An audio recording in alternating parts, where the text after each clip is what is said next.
Hello,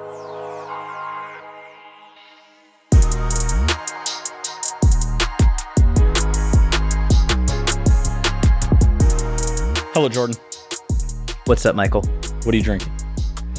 Got a Topo Chico mineral water, carbonated, from Monterrey, Mexico. What are you drinking?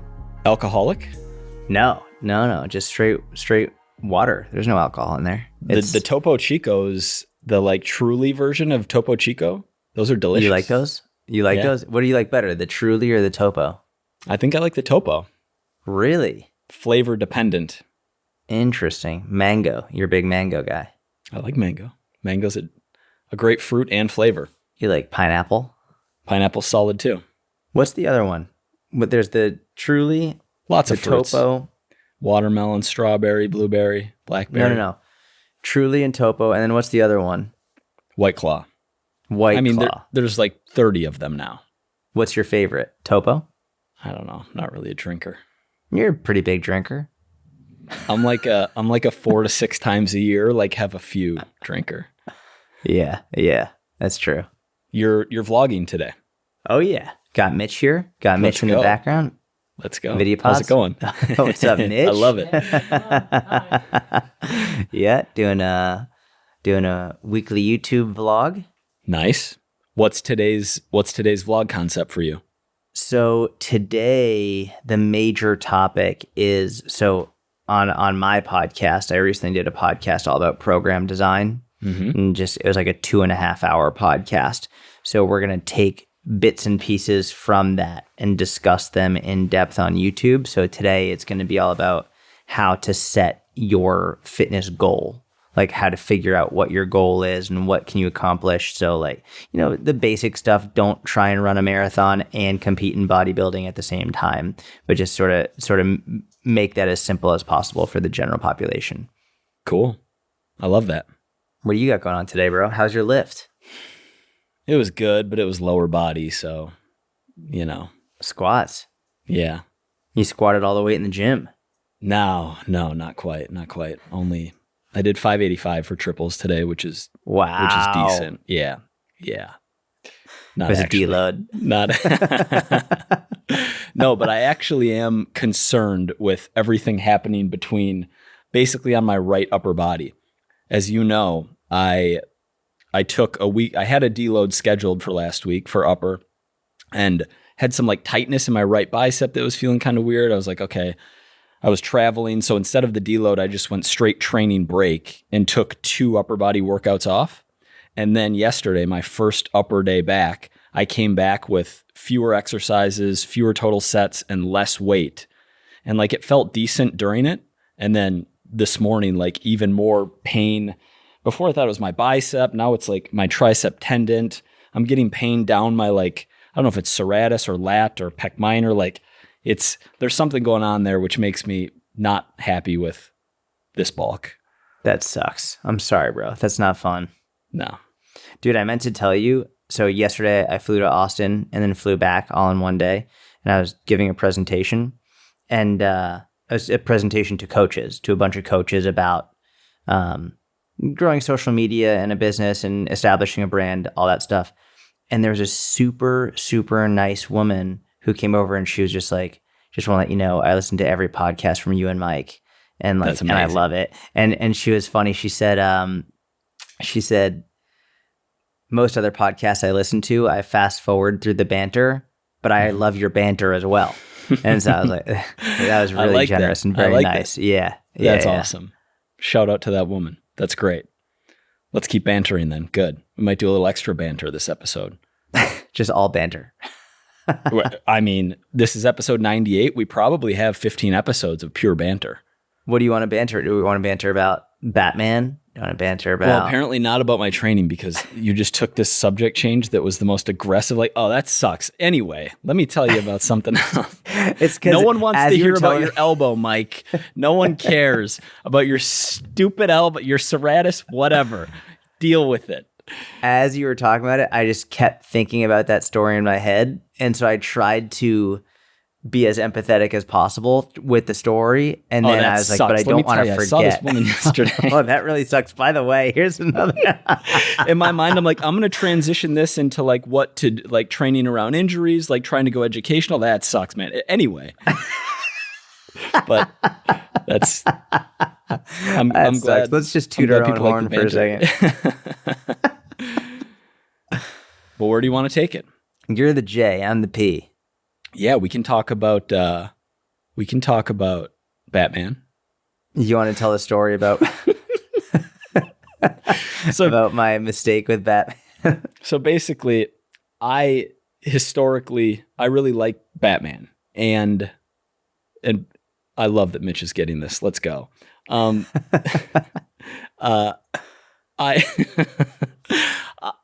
You were going to watch Batman. This was a while back. Someone asked a question, was like, Jordan, what did you think of Batman? And you hadn't watched it yet. You're like, okay, I'm going to watch Batman. And you get, I don't know, a half hour into Batman Begins. That was during your cardio. And we talked on the phone. You're like, yeah, like, so it's not very realistic. I'm like, well, yeah, it's a superhero movie. You're like, yeah, it's a superhero movie. You're like, how does he sharpen his weapons? I'm like, sure, that's not what I. And then I explained to you, I was like, I like the story over the entire trilogy and boiled it down to like at an individual level, the arc that Bruce Wayne specifically goes through from the beginning, from his childhood, from like before his parents die, from when he falls into that tavern thing and the bats go and the elements of fear, and then his parents die, and like what he does over that arc to the very end of the movie, of the third movie, to the last scene of Dark Knight Rises. And so you're like, okay, I'll keep watching. I'm not going to give up on it. Like he's got a cape on, which I don't really, but like I'll keep watching it. I'm like, okay, keep watching. And so you get through movies quick because you do so much cardio. And so it was maybe less than a week later, you had wrapped up and you really liked the second one. You're like, Heath Ledger was amazing. And then you were loving the third one, Tom Hardy, big jiu-jitsu guy, Bane. You're like, this is sweet.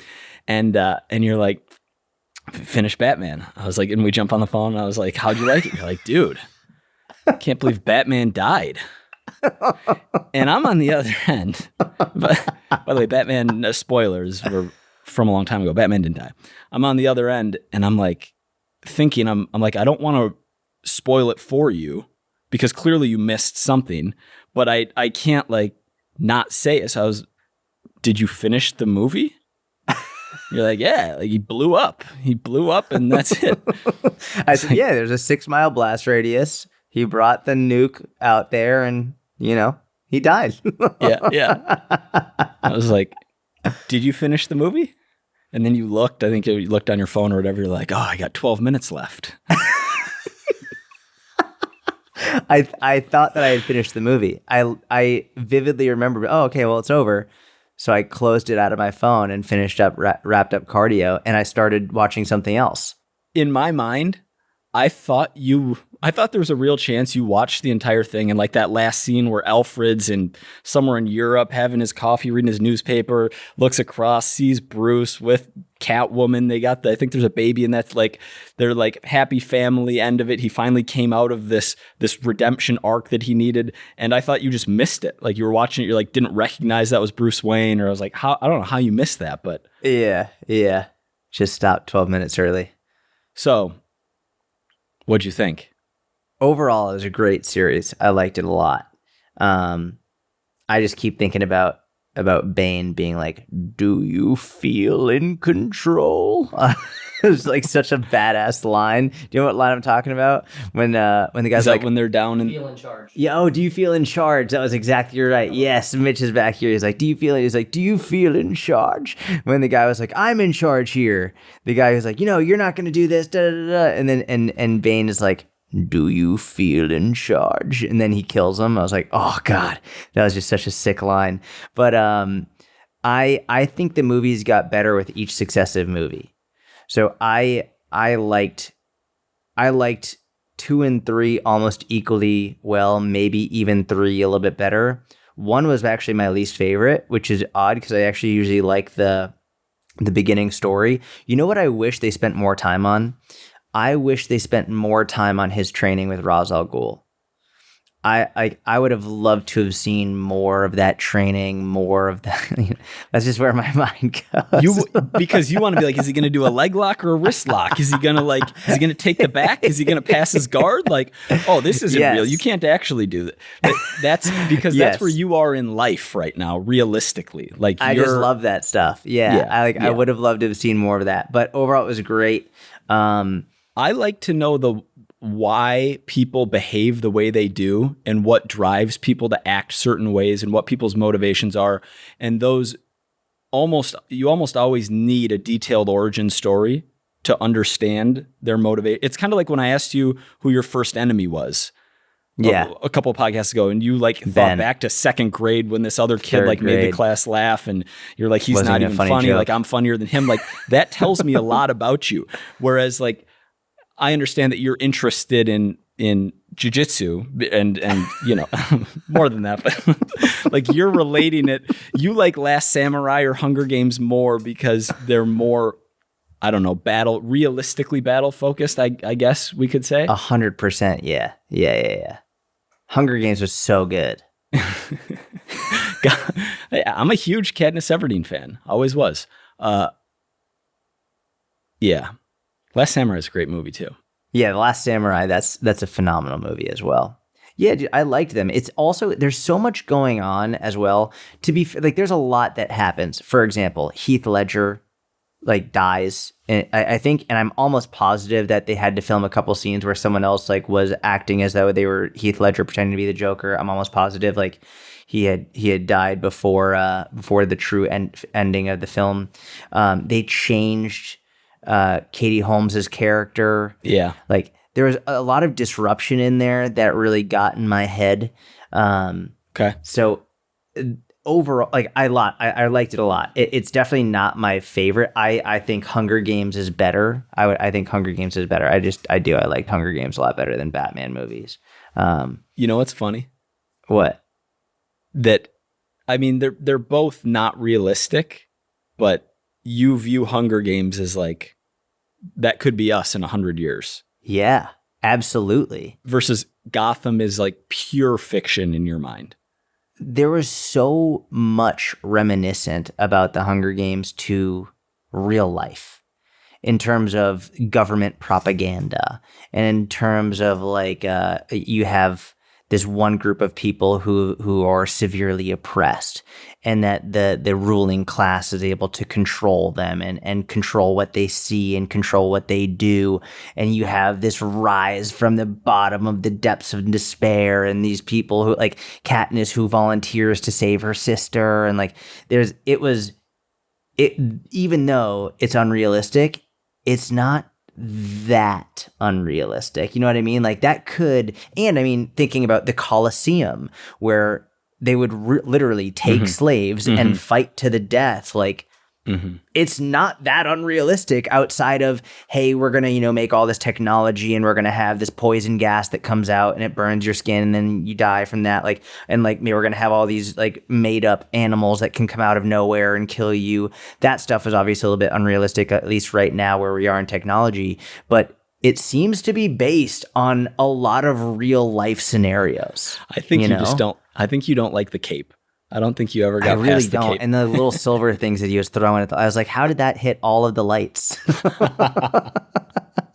That needs to be realistic. When you say Colosseum, did you like Gladiator or Hunger Games more? Loved Gladiator. I think Gladiator was better than Hunger Games. Yeah. Gladiator is just one of the greatest movies of all time. Yeah. Yeah. I could watch Gladiator every week. I think I could, if I could watch Gladiator every Saturday, and I would be very happy to watch that movie over and over again. Everybody watch Gladiator. Everyone watch Gladiator here, and we'll talk about it in the coming month. I like that. That's homework. How to Become a Personal Trainer podcast. Go watch Gladiator. Actually, though. Yeah. I think watching Gladiator would help more people's businesses than a lot of things that people do to work on their business. Like what? Give one example. You got to give one. I know. Worrying about likes. Worrying about people liking you. Sure. Watching Gladiator, it will be better off You'll be better off watching Glider than you will be checking how many likes you got on your most recent post. That's a great example. That's absolutely right.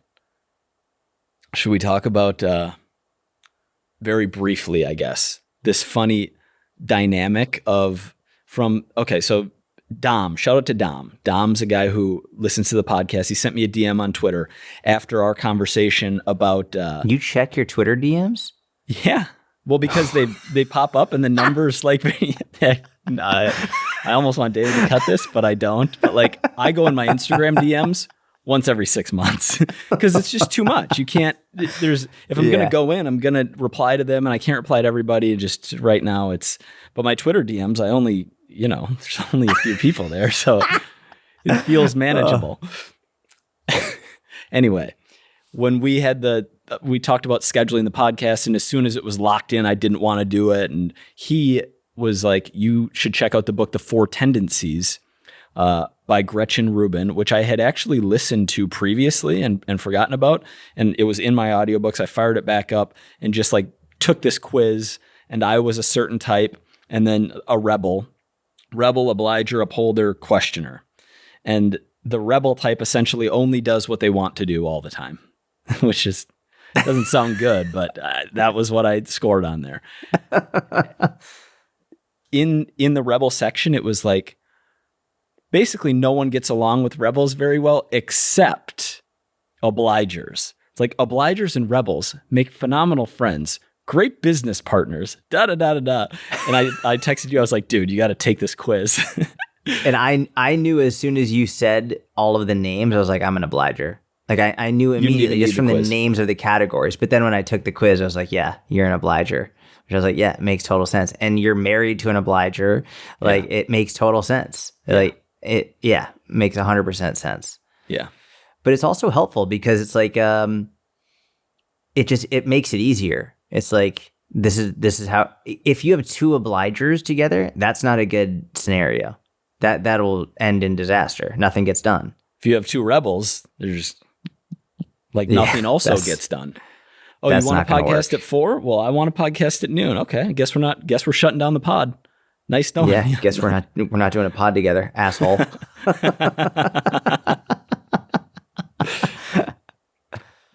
Jordan. Michael. I want to start I'm a personal trainer. I want to start an online coaching business. I'm going to start making content. Right now, I'm thinking about the best revenue model: high ticket, membership, one-on-one coaching, ? So I guess which for a coach who's starting to build their online business and thinking about how to monetize, let's assume good intent. Let's assume like I want to help people. Let's assume like it's not a get rich quick. And they're getting all these different, they're getting bombarded with Instagram ads to try this, high ticket this, start your own membership, join my course to start a membership. What is the best of those 3 or something else? Yeah, I'll start by saying, I actually want to ask you, when you hear the term high ticket, does that create rage in you the same way it creates rage in me? Like, I can't hear that term without like a fire erupting in my gut. And I'm not saying I'm angry at this person. I don't like that term just enrages me, and I'm trying to work my way through this. So it anger. It actually excites me and gives me so much confidence in myself, because I know that someone starting out trying to charge thousands of dollars a month for one-on-one fitness coaching isn't going to win and isn't going to like bad net for the industry. But on a personal level, someone who's short-sighted and trying to charge that much money to make as much as soon as possible, like I just know that's not going to pan out. Meaning I know they're not going to, and there's no stealing. There's too much demand. We've talked about this, like abundance versus scarcity mindset. There's too much demand for fitness help in the world that it's not a competition against each other. But when I hear high ticket and I think of someone like trying to do high ticket, I immediately just think this isn't going to work out. Like, good luck. Yeah.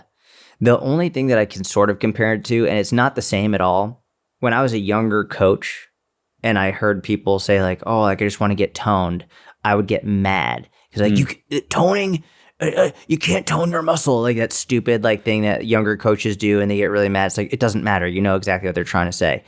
High ticket, I get sort of the same anger, but worse. And it's also, I think, for a better reason, because like, yeah, you can do high ticket, but it's like, I feel like it's such a buzzword in the business world. Yeah, you want to do high ticket coaching. This is my high ticket offering. Shut the fuck up. It's so annoying. Like, this is my high ticket coaching offer. You're a piece of shit is really what you are. It's like, I don't know. I hate that term and people use it. And it's interesting because the way that I want to dig in. Why a piece of shit? Like, why does a high price point? It's not the high price point. It's that's what you call the high price point. And it's like, it's what, you know what I mean? It's like, if you charge a lot of money for it almost feels like, the person who tells you what car they drive when there's no reason for them to tell you what car they drive. Mm-hmm. Right? It's like the person who's like, oh yeah, well, I drive what's a nice car? I'm not a car. I don't know. A Bugatti. A Bugatti. It's like, so yeah, I drive a Bugatti. It's like, okay, well, you're a fucking asshole. Like, why the hell did you tell me that? It's like, yeah, I do high ticket coaching. Okay, you're a fucking asshole. Like, I don't care. Feels like they're that's bragging. Basically your way of saying I charge a lot of money. Right? It's like, it's a lot, as opposed to just being like, I do one-on-one coaching. Oh, cool. How much do you charge? Well, that's a different discussion. It's like, it's different to say I do high ticket coaching versus I just do one-on-one, even though you might be charging the same thing. And I feel like when people say I'm doing high ticket, they're explicitly letting you know, by the way, this is going to be very expensive and I charge a lot of money. I'm like, okay, asshole. Like, why is that part of the discussion? Yeah, it's douchey. You're a douche. You are a giant bag of douche. Is what Okay. That's a reasonable reaction to it. How about practically and strategically? Like, well, stupid. It's just and that's, people make stupid business decisions all the time that I don't get angry about. I feel I have more empathy for that. It's more just like the person who goes out of their way to let you know how much money they make or how much they charge, or to make it seem like people use their price point as a form of bragging, which I don't like. It's just like, shut up. Got it. Right? Or the person that you meet is like, you know how many followers I have? I don't give a shit. Yeah.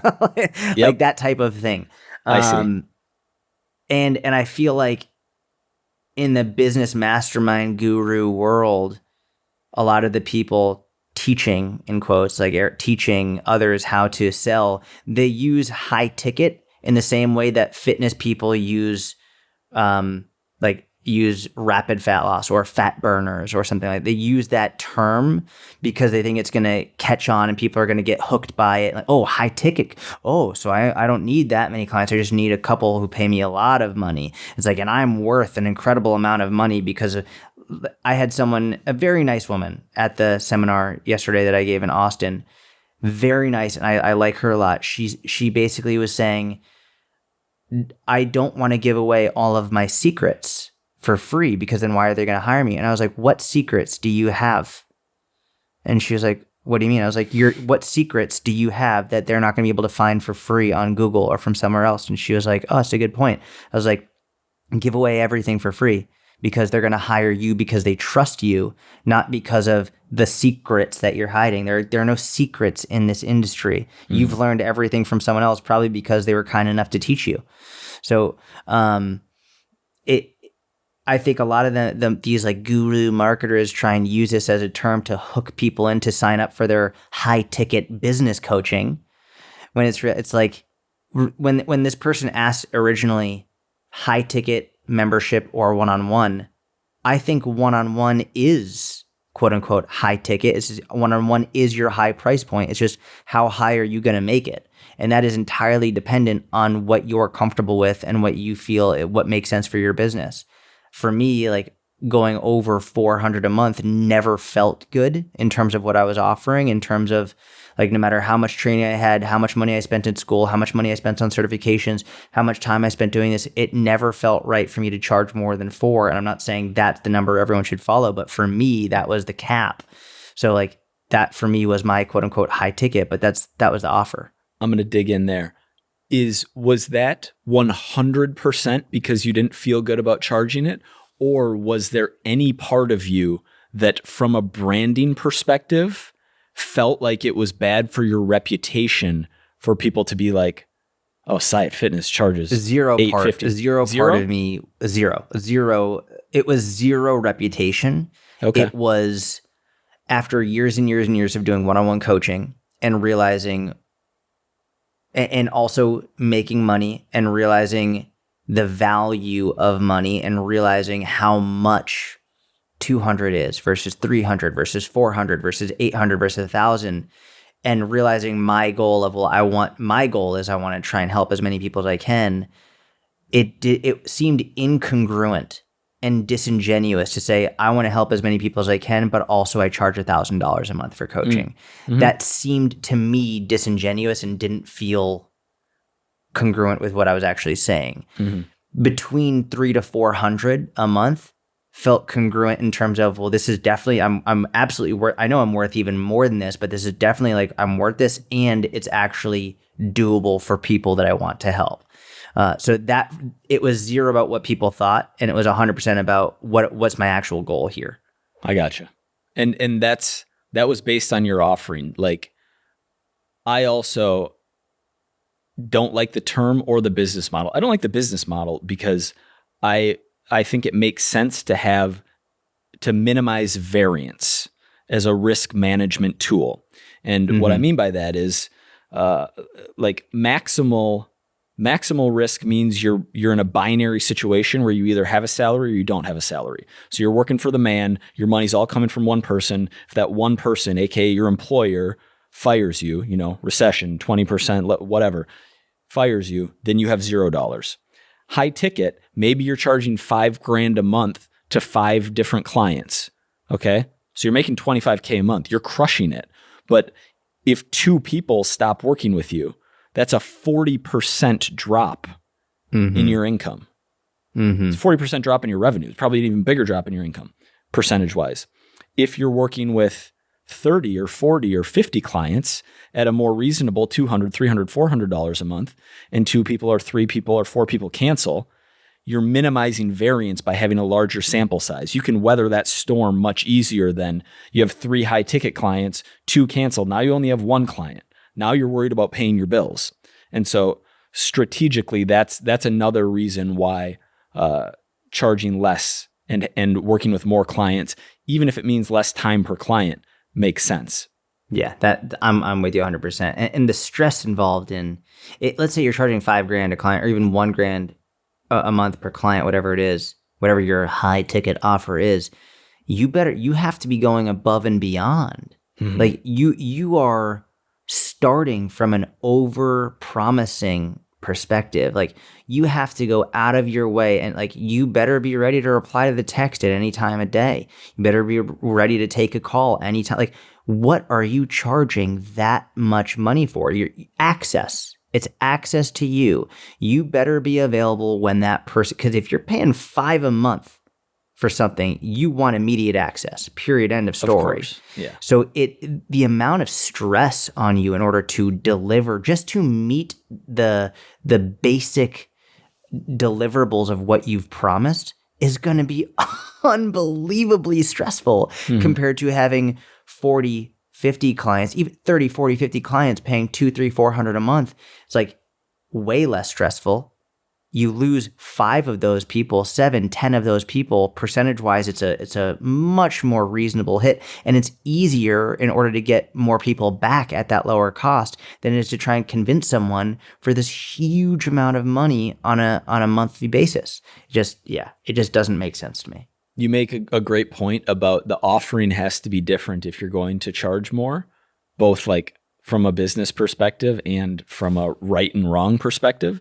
And I'm not going to name her, but we have a good example of someone in the mentorship who charges $800 a month, has a lot of clients, and does a really good job. She's jumping on FaceTime with them multiple times a month. Killing it. She's replying to text messages. She is delivering more. It's a higher touch service, which justifies a higher dollar mark. And so there are situations there where it makes sense, but it's like oh, and just 15x your price, but have the same offering, call it like that is what we're against. Yeah, exactly. Yeah, and she does amazing. She's on FaceTimes all the time. She's interacting with people. Her client retention's insane. You just have to ask, is that what you want? Like, do you want to be doing that? And if you are cool with that, amazing. If you'd rather have a little bit more relaxed, maybe just everything via email, don't charge that much. Yeah. And just don't call your coaching high ticket for, please. Because it bothers Jordan. So you shouldn't do it. It's just annoying. How about the other part of the question? Starting out, very little online presence, no online revenue. Should they start a membership? Should they start a $25 a month? No. And we've spoken about this a lot before. If you scroll through all the different podcasts we've done, you'll see some in the title about like starting a membership 101. You'll see those. We've spoken about this a lot, so we're not going to go in on this again. But having a membership is something that you should really only do if your one-on-one is maxed out and or if you have a very large, very active, engaged social media audience or a very large, active, engaged email list. You don't need it to be on social media, but you have a very large, active, engaged audience, period. Cool. Business, fitness, where do you want to go? Where do you want to go, Mr. Obliger? I'm such an obliger that you pick it and I'll go with it. All right, you're a rebel. In fact, because if I tell you what I want to do, I think you'll go the other way. So how about you just... No, because I want you to... No. When Mike and I were trying to plan this podcast, and we had planned it for today, and then I realized I had Mitch coming, and so I asked Mike. I was like, "Hey, could we do this podcast tomorrow?" Let me give some more background on this. I'm in Jordan's calendar, okay? I schedule the pods. I look at what he's got going on. I ask you, I'm like, what do you think of it? So we have a normal time that we do. Thursdays, 1 p.m. Central, we're recording. We're banging them out weekly. By the way, Personal Trainer Podcast, Instagram, TikTok, YouTube, at Personal Trainer Podcast. We're making daily content across the board. If you want to just hit pause, give a quick follow, hit play again, we would very, very, very much appreciate that. We're making real organic reach, organic gains, clean, lean gains on the socials. I have access to Jordan's calendar. And you had to fly to Austin on Thursday. And I saw that over the podcast, you were going to be in the middle of breakout room 1, whatever that means. And I said, hey, bro, looks like breakout room 1's happening at 1 o'clock on Thursday. Probably not a good time to pod. Yeah. I'm like, all right, I'll find a different time. Find a time Friday because I like things the way I like them. We basically podcast right after my workouts because I'm in a good mood and we're going to grip it and rip it. And if you could podcast anytime, 7 p.m. on a Friday night, I don't want to podcast. It's just not going to happen. I'm going to cancel it. So schedule it in Friday, 2 p.m. on the thing. It usually says if Mitch is there. Mitch wasn't on there. I called you. I was like, what do you think? Friday, 2 o'clock? That work for you? Amazing. Can't wait. Great. All right. This morning, 10:33 in the morning, I got this guy fixing my oven over here. Haven't even had my pre-workout meal yet. I'm emailing with clients. Jord calls. What's up? Hey, what do you think about a podcast tomorrow?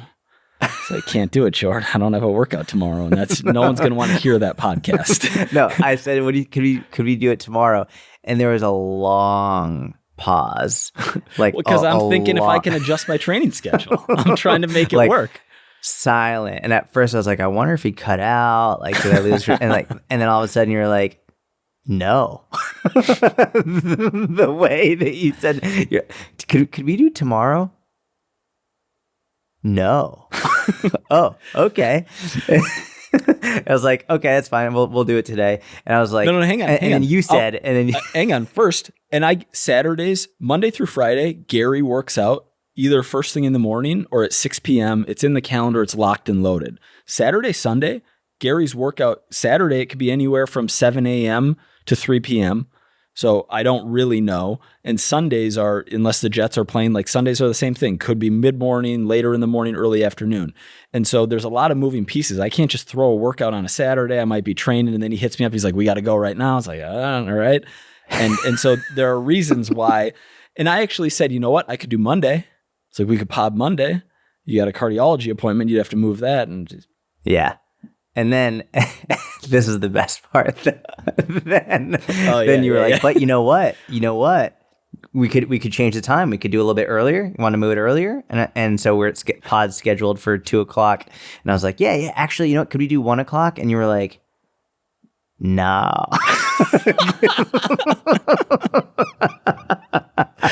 I said I could probably swing a 1:30. Maybe 1:30. You're like, I could try for a 1:30. I was like, so what do you mean by do you want to do it earlier? You're like, I don't know, man. 10:33. But you made 1:30 happen. 10:33. I still got a program to design that I need to send to someone. I'm high ticket coaching client. No, just a normal. And meanwhile, I haven't had my pre-workout meal yet. I'm squatting, so I don't want to rush through that and do something to my back. Like I'm thinking through all these factors. I don't want to overpromise, underdeliver. We move it to 1:00. It's 10:33. He's still working on the oven. I got no calories in me yet. A lot of moving pieces. But 1:30, we gripped and ripped on the dot. And so here we are. We're killing it. I love it. There. How's that for banter? That's some real banter. You want to? Oh, well, let's do earlier. Let's do earlier than 2. Okay, how about 1? No. Could maybe do a 1:30. I think what I said was maybe a little earlier, a little later. But I don't know. Yeah. There wasn't a lot of wiggle room in there. So going back to the rebellious, to the rebel here, what are we choosing for fitness, business, banter? What do we got next? Would you rather talk about video pods? Would you rather talk about a method for fat loss that some people do, or a tried and true nutrition strategy? Tried and true nutrition strategy. Okay. I don't know how to preface this. I'm just going to dive right in. I think that of all of the fad diets, right? Keto, carnivore. I mean, we could call like vegan for health purposes. I'd throw that in there. Like moral purposes, I think is in a separate bucket, but like strict vegan for health, like all of the fad diets, I think the pendulum went too far against clean eating. Agreed. I think we bring back clean eating. I think clean eating is actually, look, I understand that when you're over restrictive with food choice and you think that if you have one little tiny Twix bar, you ruined everything and then you binge on it. Like I have experienced that to lower degrees. I know people have really struggled with that. That's what makes flexible dieting so great. That's what makes the majority of what you eat nutritious, micronutrient dense, fiber dense, classically nutritious foods. And then a small percentage of what you eat, alcohol, pizza, candy bars, like you can work those things into your calories. It's balanced. It's sustainable in the long term. That is the pinnacle. That's what our book was about. That's what we've both preached. That's what we both use with clients. The eating shit and making it fit in your macros or calories for the day and calling it like optimal compared to clean eating has gotten too far out of hand. I actually think that trying to eat clean, and I'm intentionally using the word clean because it also gets this criticism of like, what do you wash your food before you eat it? Do you put Windex on it? What does clean even mean? And I get that. It's funny. I like it. I like it. And I like a lot of people who have said that over the years. And I think that was a great joke in 2011 or 2009 on the bodybuilding.com forums. But we know what clean is. Like we know that a sweet potato is clean and we know that a Snickers bar isn't. Like unprocessed, micronutrient dense food versus processed shit. I just think that there are massive, massive benefits, especially in a surplus, and at maintenance to eating clean. Dude, and in a deficit, especially. And in a deficit, I know, but yes, in all three. For volume and satiety, like there are especially benefits there. Flexible dieting's gone too far, bro. Yeah, you summed it up so much better than me in that one sentence. Yeah, flexible dieting's gone too far. It's gone too far. It's all these fucking people who are like, I can eat this and I can eat that and I'm going to eat this and I'm going to eat that. It's like, yeah, but like For what? Do you care about your health? Do you care about getting more nutrients in? Or are you just like, it's the fitness industry. It really, it's people are so dichotomous in their thinking. And it's like, it either matters or it doesn't matter. It either works or it doesn't work. And the flexible dieting crowd has gotten so into like just calories. Like, well, calories are all that matters. Like, well, no, they're not. They matter. They're very important, but they're not all that matter. And it's interesting. I think flexible dieting mixed with body positivity has created a monster. Okay. You know what I mean? I think the flexible dieting crowd, I think the extreme flexible dieting crowd fused with the extreme body positivity crowd and created a mutant that just says eat whatever you want in whatever quantity you want, and as long as you're happy, it's healthy. And anyone who says that's wrong is objectively a bigot. And I think a mutant. That's a very interesting take. I hadn't thought of that. So now you're going to distance yourself from my opinion on this one. No. I've never seen. Very interesting, George. I hadn't thought about that. I disagree. I completely denounce everything. Look, I believe you that there are mutants running around out there. When I see the far end of the flexible dieting crowd, I see like this guy on like a gram of test a week, like eating these like protein pancakes and these like, I don't know, like high protein, like whatever fake food, like lots of just fake food, lots of supplements, zero sugar syrup, and like all of that. And they're fancy and they look cool on Instagram. I see that loaded with anabolics. And then on the on the body positivity, I see a very different body type and mentality of someone who is like that person, that like zero sugar syrup guy, also is hitting protein, carb, fat every single day of his life. His calories he knows where he wants them and he puts them there, or she. I'm the worst. You misogynistic asshole. You get where I'm going with this, but then, that's your image when you see it's funny because I had a different image of a flexible dieter in my head. I had a different image. Not a flexible dieter, but the extreme. Yeah, the IFYM. Yeah, the IFYM bodybuilding.com forum bro, who amazing. And then the far end of the body positivity, I see someone who's extremely obese and extremely unhealthy. And when you say they converge to make a mutant, I didn't even know they could converge because I thought they were like on like the north and south pole of the world. So that's why I said interesting. I was trying to figure out like. It's funny.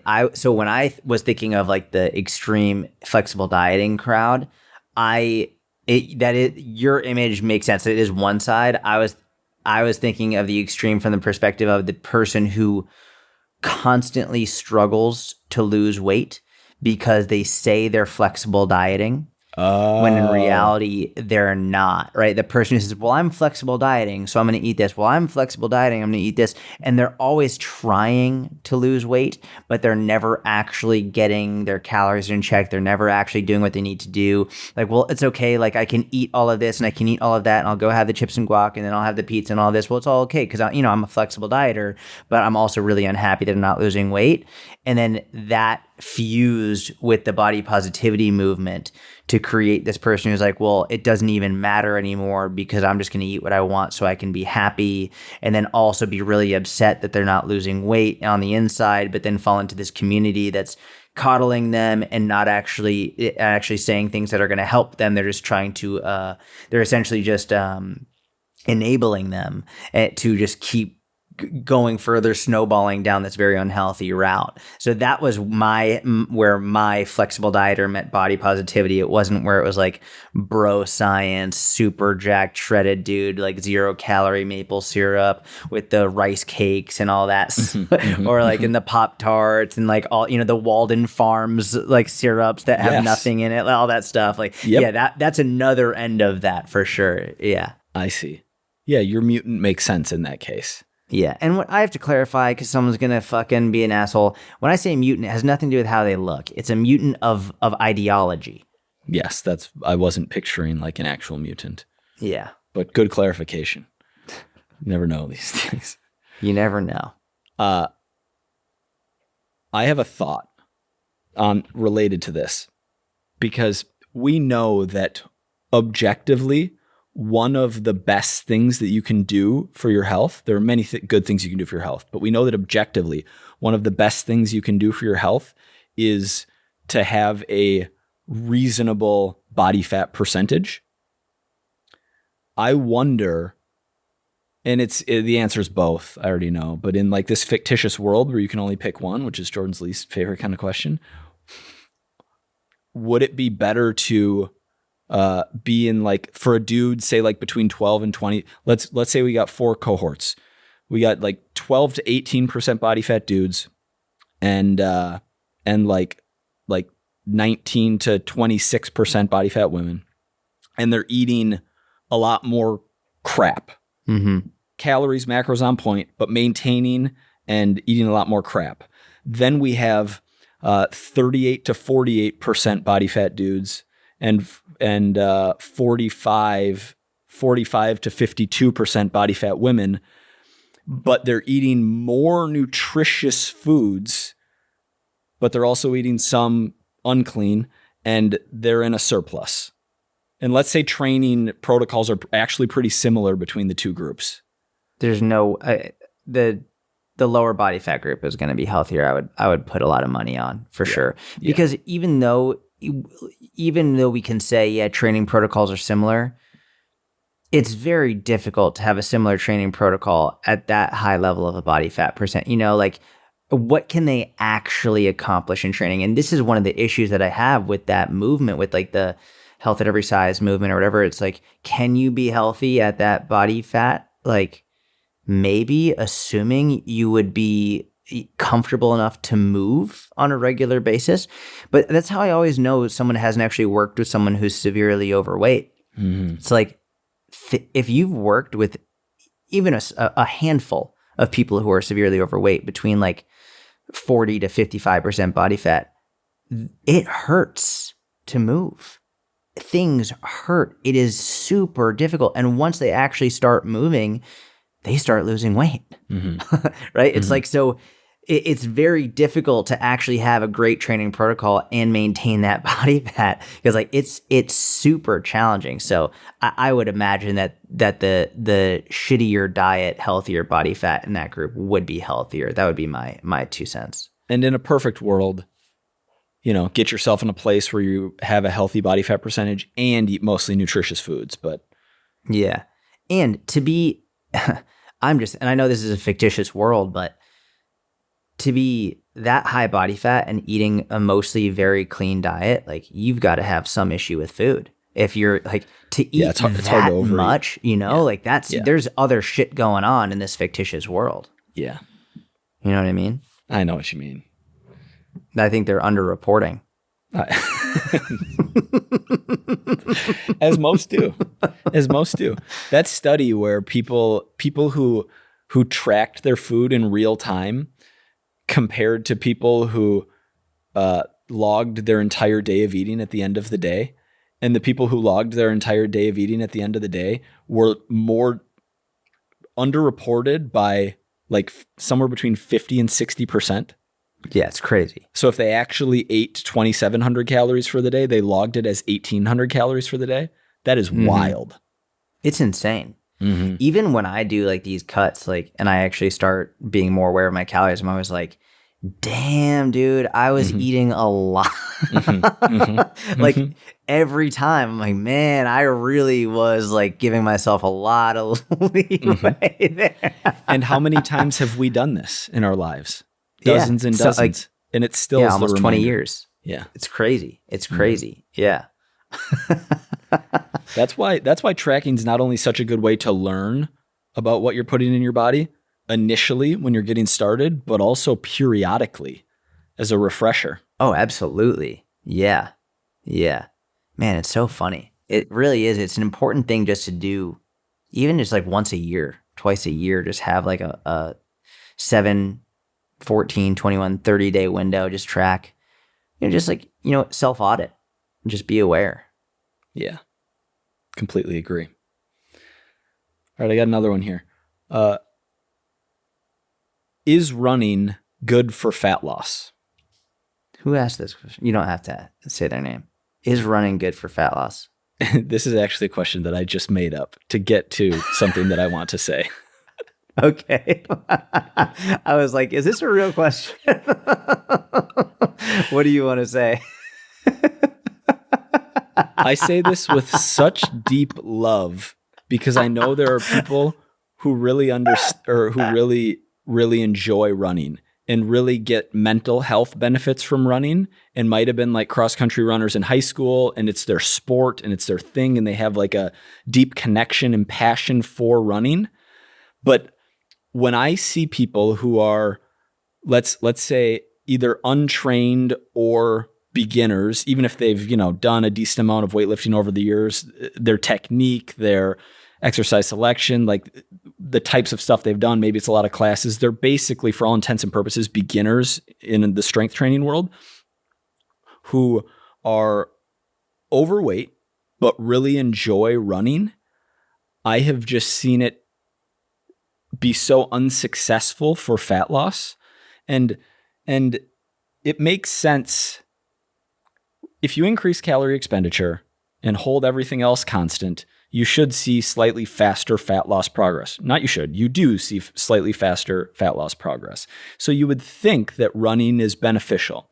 And I'm separating running from cardio because incline walking, riding the bicycle, going on the elliptical. That's an important distinction. Yeah. All of these are also forms of cardio that also increase calorie expenditure, that have a marked decrease in injury risk compared to running, especially for someone who is overweight and so more impact on the joints, and especially for someone who isn't like an elite or advanced runner. So the running technique probably isn't perfect. Plus carrying a little bit of extra weight adds the injury risk, which is not good. So that's point one. Point two is, for whatever reason, and I've seen this with many, many people over the years, this type of person, because they enjoy running, ends up prioritizing running over their strength training. And so strength training workouts are getting missed in favor of runs. And then this is purely anecdotal, but I think it's right.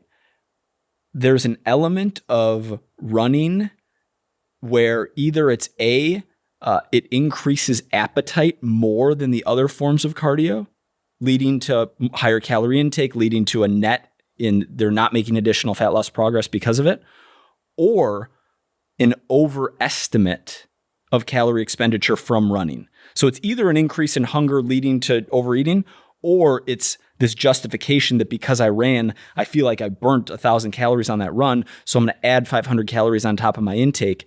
These are all things I see when running gets, and distance running, you can work a little bit in here and there, but for people who want to lose body fat, where running ends up being more detrimental than helpful. And again, it sucks because the majority of these people aren't actually doing it because they feel like they have to. They're doing it because they really like running, but it ends up making it harder for them to make fat loss progress.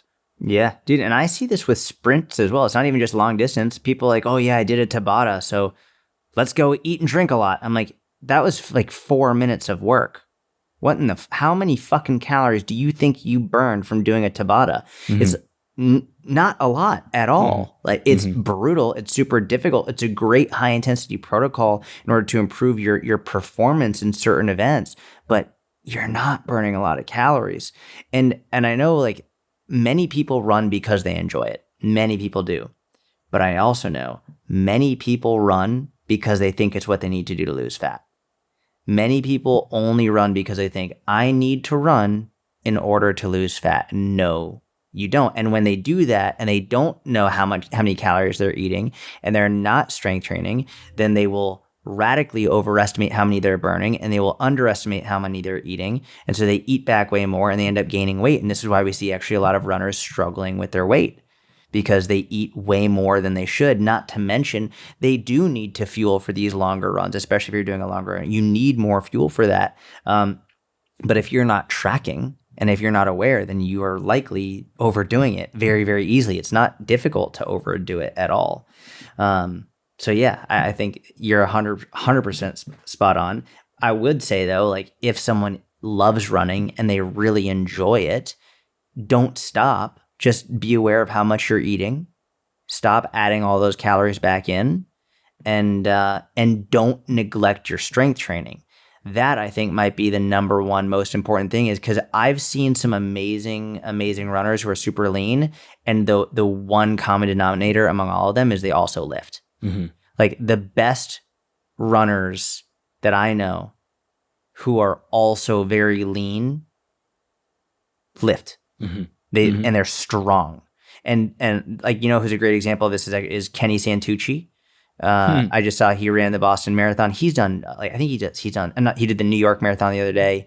I think he said he's done like 7 marathons, maybe an Ironman as well. And like the dude is ripped.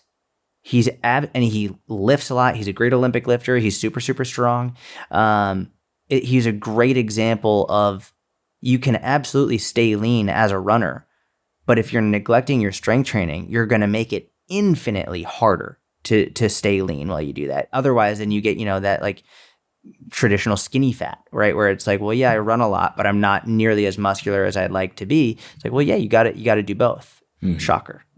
Both is better than either alone. Yeah.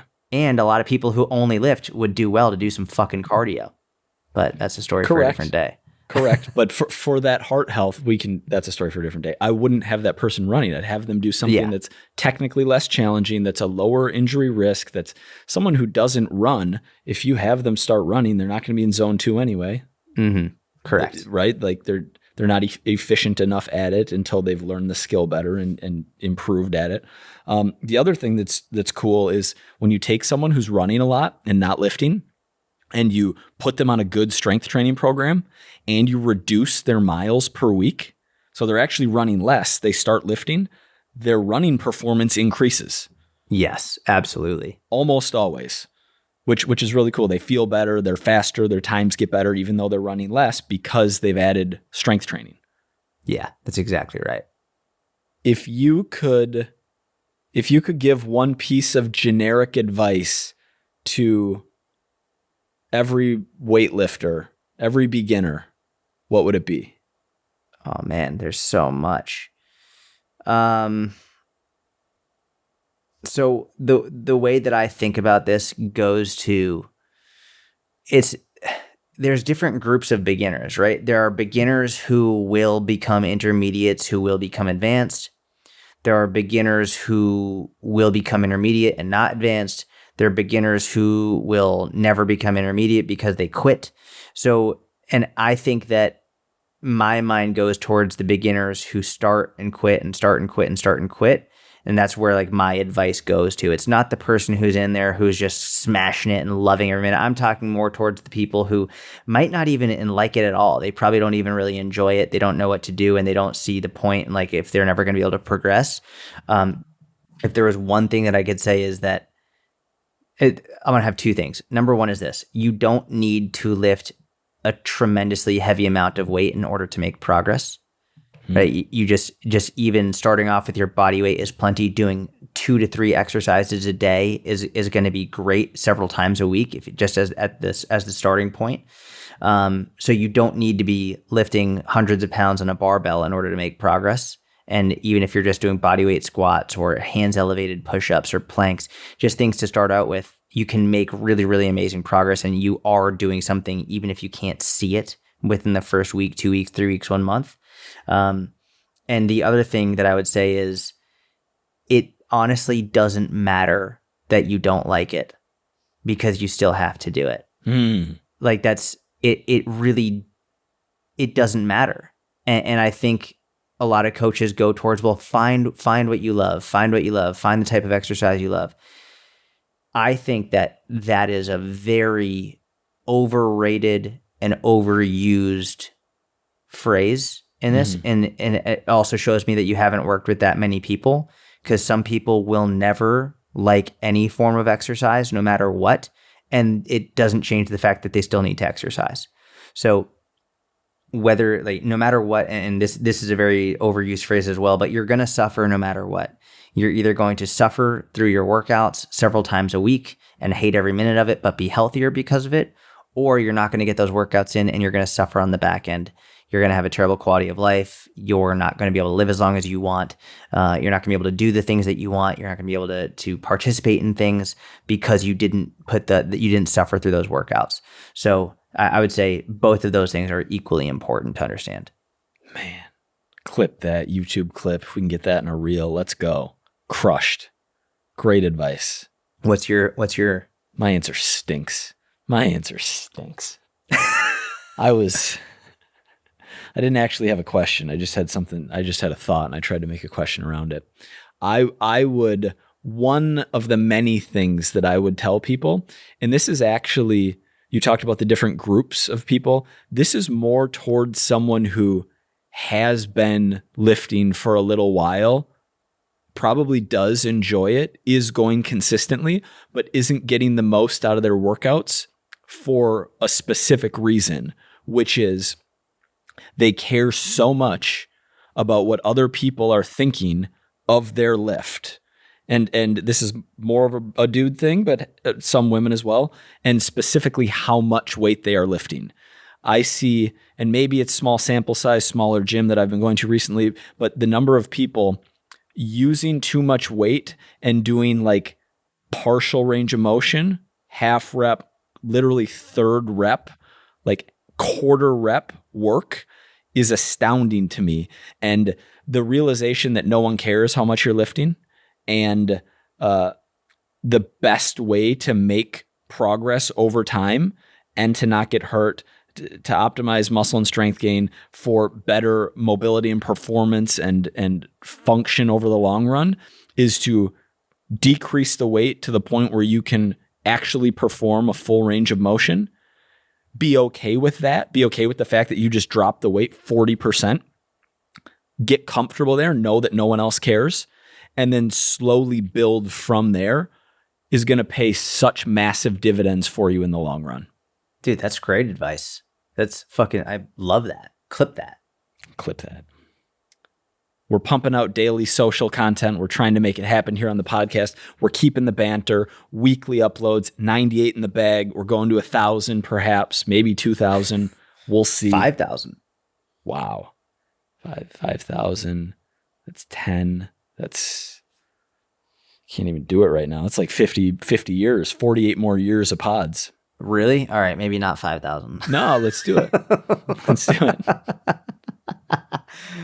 Thanks for listening. We appreciate it. If you enjoyed the podcast, please leave a 5-star review. Nothing less than 5 stars would be wonderful. If you do want to leave less than 5 stars, just don't leave one at all. But otherwise, just say 5 stars. That would be super helpful. It helps a lot. Yeah, it helps a ton. So we appreciate you, and we'll talk to you soon. See you next week.